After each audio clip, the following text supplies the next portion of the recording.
4 दिसंबर 1872 Atlantic महासागर की शांत लहरों के बीच एक ऐसा नज़ारा देखने को मिला जिसने सभी नाविकों के होश उड़ा दिए। एक जहाज जिसका नाम था मैरी सेलेस्ट। ये जहाज बिना किसी चालक दल के पानी पर तैर रहा था। ये कोई साधारण जहाज नहीं था, ये पूरी तरह से सही सलामत था। इसके अंदर मौजूद हर सामान, हर माल बिल्कुल ठीक था, लेकिन इसमें सवार लोग गायब थे। आखिर ये जहाज कहाँ से आया, इसके लोग कहाँ गए और आखिर क्या हुआ था इस जहाज के साथ, ये सवाल आज तक अनसुलझे हुए हैं। ये कहानी समुद्र के उस रहस्य की है जो 150 साल बाद भी दुनिया को हैरान करती है। मैरी सेलेस्ट एक व्यापारिक जहाज था जो न्यूयॉर्क से इटली के जेनोवा शहर की ओर जा रहा था। इसे 5 नवंबर 1972 को न्यूयॉर्क से रवाना किया गया था, जिसमें 1701 बैरल अल्कोहल का माल लदा था। जहाज का कप्तान बेंजामिन ब्रिंक्स एक अनुभवी नाविक था, जिसके साथ उसकी पत्नी सारा और 2 साल की बेटी सोफिया भी थी। इस जहाज के चालक दल में 7 अन्य लोग भी शामिल थे, सभी कुशल और भरोसेमंद। ये यात्रा सामान्य लग रही थी, लेकिन जो हुआ वो किसी ने भी नहीं सोचा था। लगभग 1 महीने बाद 4 दिसंबर को एक ब्रिटिश जहाज डे ग्रेशिया के कप्तान डेविड मोरहाउस ने मैरी सेलेस्ट जहाज को देखा। ये अटलांटिक महासागर में पुर्तगाल के एजोरस द्वीपों के पास तैर रहा था। मोरहाउस को कुछ अजीब लगा। जहाज की पाल आधी खुली थी, लेकिन कोई हलचल नहीं थी, कोई आवाज़ नहीं थी, यहाँ तक कि कोई इंसान भी नहीं था। इस सन्नाटे को देखकर उन्होंने अपने लोगों को जहाज की तफ्तीश करने के लिए भेजा। जब डे ग्रेशिया जहाज के नाविक मैरी सेलेस्ट जहाज पर चढ़े तो उन्हें जो दिखा वो हैरान कर देने वाला था। जहाज पूरी तरह से ठीक था।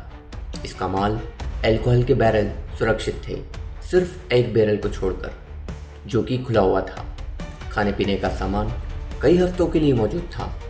कप्तान का कैबिन बिल्कुल साफ सुथरा था, जिसमें सारा की सिलाई मशीन और सोफिया के खिलौने पड़े थे। जहाज का नक्शा, कंपास और कुछ कागजात भी थे, लेकिन एक चीज़ गायब थी, लाइफ बोट।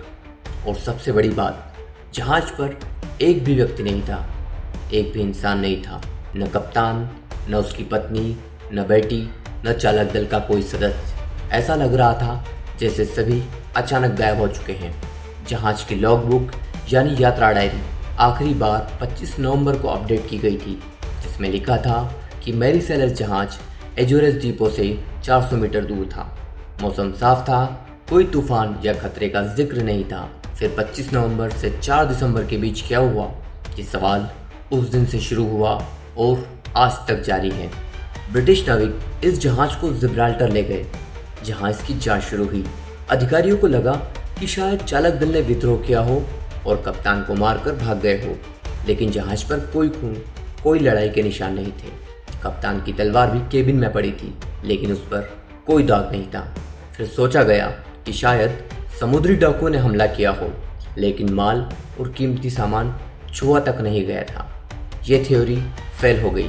फिर एक सुराग मिला, जहाज का सेक्सटेंट यानी नेविगेशन यंत्र और कुछ कागजात जो कि गायब थे। लाइफ बोट भी नहीं थी। ऐसा लग रहा था जैसे चालक दल ने जल्दबाजी में जहाज छोड़ा हो, लेकिन क्यों? एक थ्योरी यह भी थी कि अल्कोहल के बैरल से जहरीली गैस निकली हो, जिससे डरकर सब भाग गए। लेकिन जांच में पता चला कि अल्कोहल औद्योगिक था, जिससे वाष्प बन सकती थी। शायद कप्तान को लगा कि जहाज में आग लगने या विस्फोट होने का खतरा है, इसलिए उसने सबको लाइफ बोट में बैठाकर जहाज छोड़ दिया। लेकिन अगर ऐसा था तो लाइफ बोट कहाँ गई और वो लोग कहाँ गए? दूसरा सिद्धांत था कि मौसम की वजह से जहाज छोड़ा गया हो, लेकिन लॉग बुक में कोई तूफान का जिक्र नहीं था और जहाज की हालत बिल्कुल सही थी। कुछ लोगों ने इसे अलौकिक घटना माना, कहा कि शायद बरमुंडा ट्रायंगल जैसा कुछ हुआ होगा। हालांकि मैरी सेलेस्ट उस इलाके से कोसों दूर था। एक और अजीब थ्योरी थी कि समुद्री राक्षस या विशाल ऑक्टोपस ने चालक दल को खा लिया, लेकिन इसके भी कोई सबूत नहीं मिले। जांच में डे ग्रेशिया के कप्तान मोरहाउस पर भी शक हुआ। कुछ का मानना था कि उसने मैरी सेलेस्ट जहाज को हड़पने के लिए चालक दल को मार डाला हो, लेकिन मोरहाउस और ब्रिंक्स अच्छे दोस्त थे और ऐसा करने का कोई मकसद नजर नहीं आया। फिर भी ये सवाल बना रहा कि जहाज इतने अच्छे हाल में क्यों मिला और लोग कहाँ गए। मैरी सेलेस्ट जहाज को बाद में बेच दिया गया, लेकिन इसकी कहानी खत्म नहीं हुई, ये जहाज बदनाम हो गया और 1885 में इसे जानबूझकर डुबो दिया गया। लेकिन इसके चालक दल का क्या हुआ, ये कोई नहीं जानता था। क्या वे लाइफ बोट समुद्र में खो गए थे, या कोई और जहाज उन्हें ले गया, या कुछ ऐसा हुआ जिसे हम समझ ही नहीं सकते। यह रहस्य आज भी जिंदा है, कुछ किताबों में, कुछ कहानियों में और कुछ फिल्मों में इसे भूतिया जहाज कहा गया है। लेकिन सच क्या है, ये कोई नहीं जानता।